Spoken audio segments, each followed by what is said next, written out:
I'm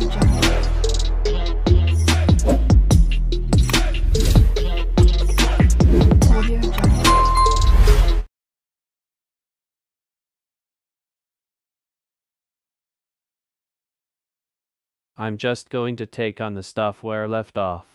The whole I want to now talk about it's called melatonin, and the synthesis is in the pineal gland, which is very small. It is the size of a pea in your brain. The corpus is the site of the soul, and it is where melatonin is made, and it has a rhythm as well. And in the sense, it is the opposite of the callosum. It peaks at night. We call it as the darkness hormone. In every species that we studied, melatonin occurs at night, and it's hormone that prepares you for the things that your species does at night.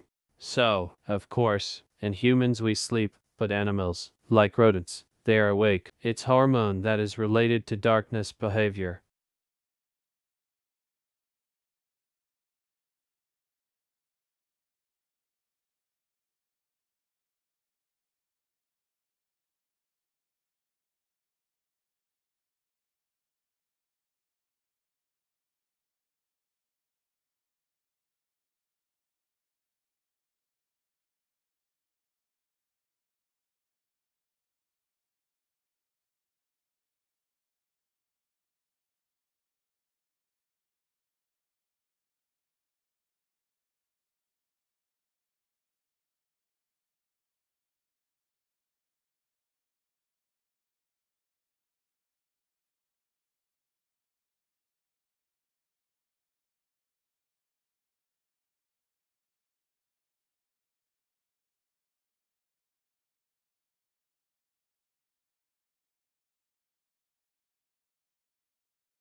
The arising concern that a lot of people have about raising children bilingually, especially the preschool year, is based on the conceptualization that the human brain at birth is essentially monolingual.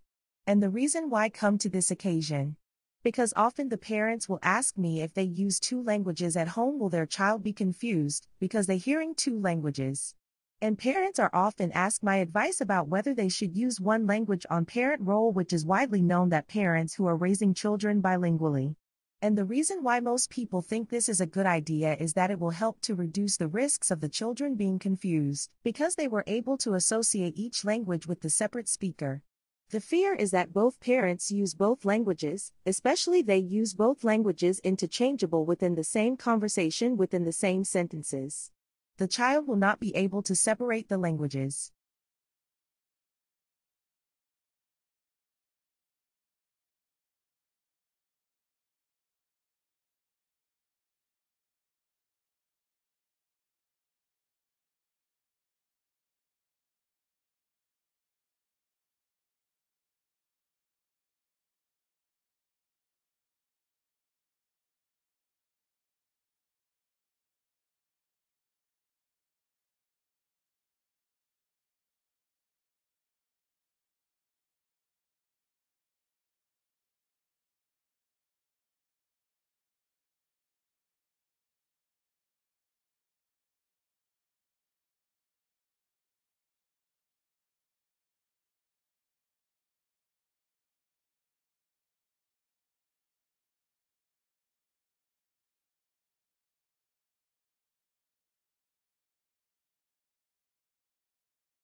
Hello, I'm David Brown, curator of Italian and Spanish paintings at the National Gallery of Art.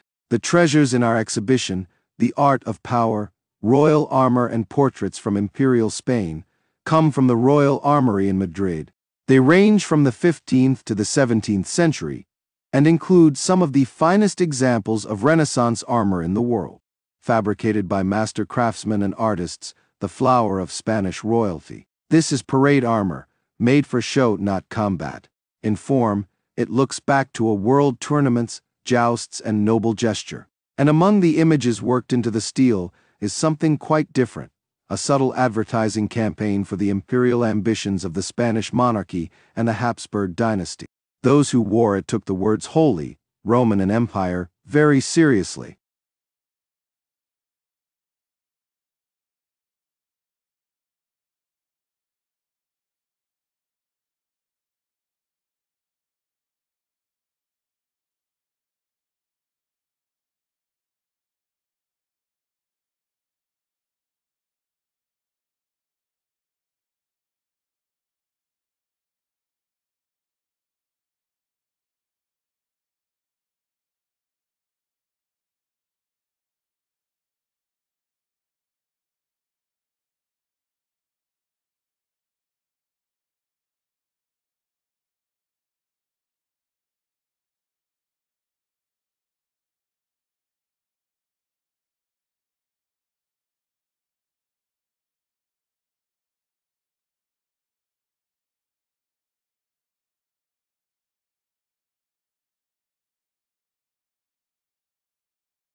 The historic town of Mostar, spanning a deep valley of the Neretva River, developed in the 15th and 16th centuries as an Ottoman frontier town and during the Austro-Hungarian period in the 19th and 20th centuries. Mostar has long been known for its old Turkish houses and old bridge, Stari Most, after which it is named.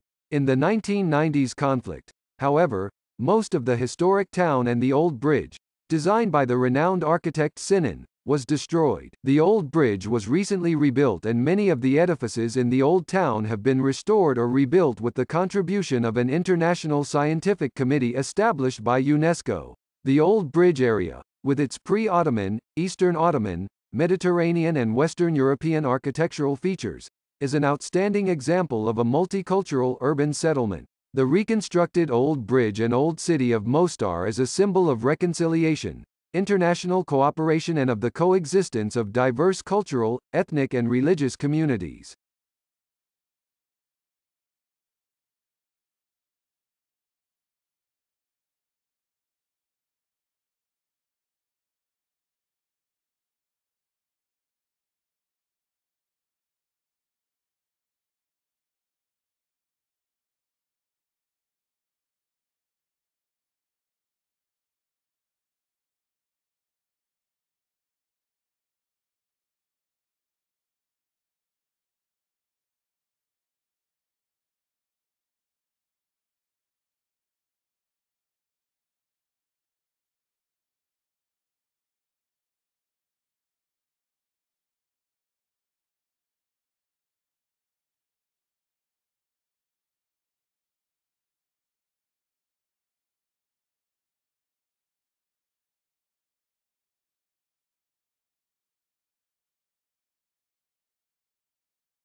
Soot, which comes from combustion of many different things, is black, so it's a strong absorber.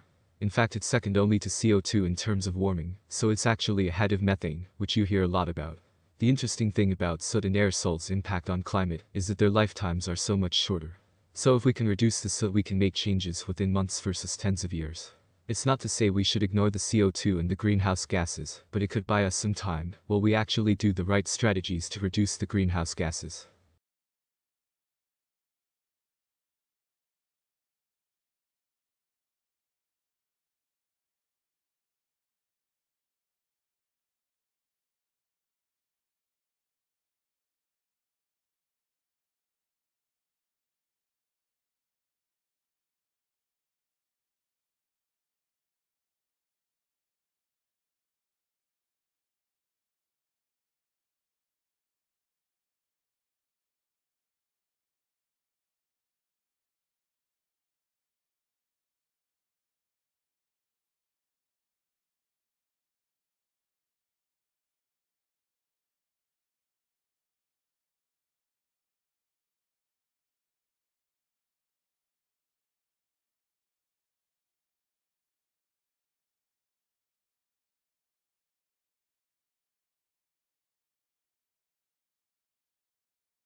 Audio Jungle.